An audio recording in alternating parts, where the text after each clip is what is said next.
Civil Air Patrol, Aerospace Dimensions, Introduction to Flight, Module 1. The Dyke Cadet Squadron has asked aerospace educators to come up with a set of videos to introduce cadets and the basics of flight. We'll go through all 3 modules and then break the modules up into 15-minute sections. Each 15-minute section lesson will be followed by a 15-minute craft, and then we'll also provide a quiz in the Google Classroom. We'll now begin with Module 1, Gods, Angels, Prisoners, and Balloons. The book begins by describing pure mechanics of flight involves using a force to lift the machine upward and away from the earth, opposing gravity. A bird is a living machine that gets its lift by flapping its wing. Once airborne, a glider is lifted by a rising column of air known as thermals. A balloon is lifted by a large bubble of air. In a flight, an airplane is lifted by dynamic energy forces over its wings. The thought of flight has been with man for a long time. We can see this through early Greek literature, from a story of a father and his son that were imprisoned on a Greek island called Crete. They decided to escape the island. The only way to escape is where they had to gather up feathers from birds, and they attached the feathers to their backs and formed wings. And they flew with the wings, and the father warned his son, Icarus, do not get too close to the sun. Otherwise, your wings will melt. If they melt, you will fall to the earth. Icarus didn't listen to his father Daedalus. He flew too close to the sun and he fell to his death. That was one of the first stories that man thought about flying. Later, in 1299 AD, Marco Polo traveled to China. He saw men strapped to kites, and they were being used as military observers. This is the first evidence of glider flight. Later in time, the first balloon flight was made by 2 brothers, Joseph and Etienne Montgolfier. Then, in November 21, 1783, pilots Lt de Rosier and Francisco Arlandez made a historic flight over Paris that lasted 25 minutes. Now I'd like to look at birds, nature's flying machines. The mechanics of the bird is fascinating. Some important highlights I'd like to point out about this section of the book are: first, birds have 2 stages of flight, a ground phase and a lift phase. The ground phase allows the bird to start to get forward velocity by springing off the ground or running.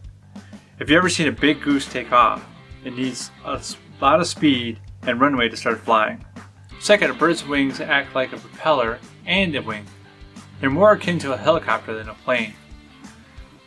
The bird's wings are layered like shingles on a roof. They have lifting power on the downstroke, and on the upstroke, they open up and allow air through. This is an energy-saving maneuver. If the bird had to push through the air up and down, it would get very tired. But since they open up and let the air through, the design lets the bird flap higher and faster. Last, the bird can slow its descent and steer and guide us through the air by using its tail feathers, much like a plane uses its tail to steer, and it can use its wings to create drag to come to the ground safely and land. Now this brings us to the modern view of man's flight. We'll look at 2 scientists, Daniel Bernoulli and Sir Isaac Newton. Daniel Bernoulli has an honored place in history as a scientist because he discovered the relationship between pressure and fluid motion. Air, being a fluid, will have constant pressure at rest, but as it starts to move or accelerate, the pressure begins to drop as velocity increases. Velocity is the distance an object moves over a period of time. An example of this would be miles per hour. If I am at a velocity of 60 miles per hour, then I will go 60 miles in 1 hour. Acceleration is how fast I get to my velocity. If I step on the gas pedal, a slow car would take 20 seconds to get to 60 miles per hour, but a fast car will only take 10. The way this effect applies to flight is it has the plane start to move forward and increase velocity. The D shape of the wing causes the air that flows over the top of the wing to increase velocity. The increased velocity decreases pressure, but the pressure under the wing remains the same. That pressure pushes up on the wing, causing the plane to lift. This is called the Bernoulli effect. And the Bernoulli effect is what creates the lift. Another unknown scientist is Sir Isaac Newton. He's called Sir Isaac Newton because he was knighted for his work in science. He gave the world a mathematical explanation of gravity, and he defined the laws of motion.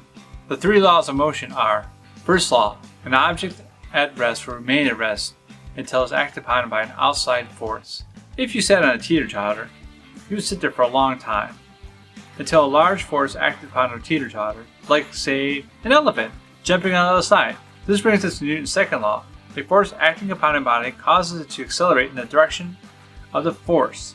Acceleration is directly proportional to the force and inversely proportional to the mass being accelerated.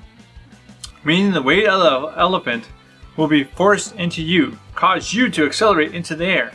You would take on a new force, and your mass will now have energy.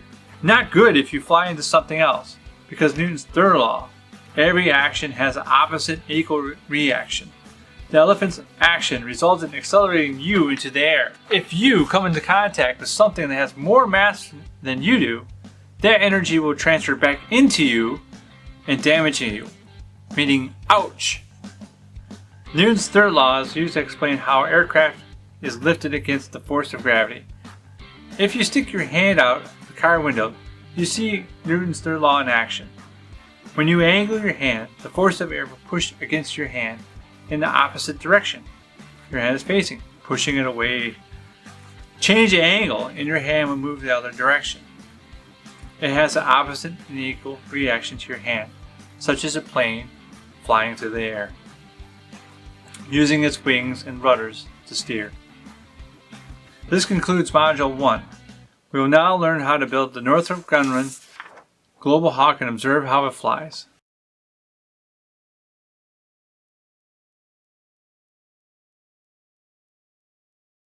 Civil Air Patrol.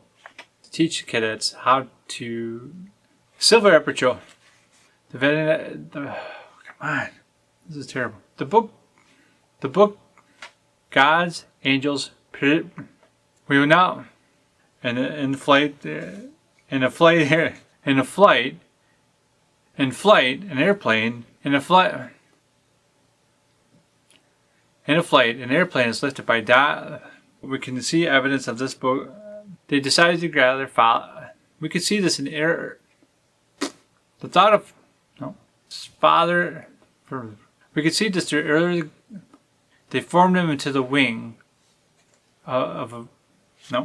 they formed him into wings, not an A-wing. Can't fly with one wing. Then later on, the first balloon flight in Etinet, Mongolia, and Etinet, Montgolfier. Then, in November, the bird to set in. Now we'll look at birds. I'd like to point out a few points in the. Of course, we like to point out a few points. That's why they're points. Have you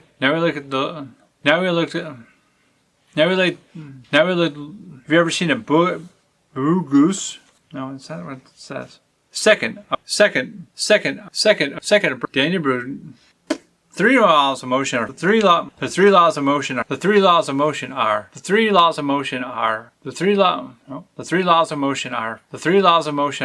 law. Force. Will be forced in force.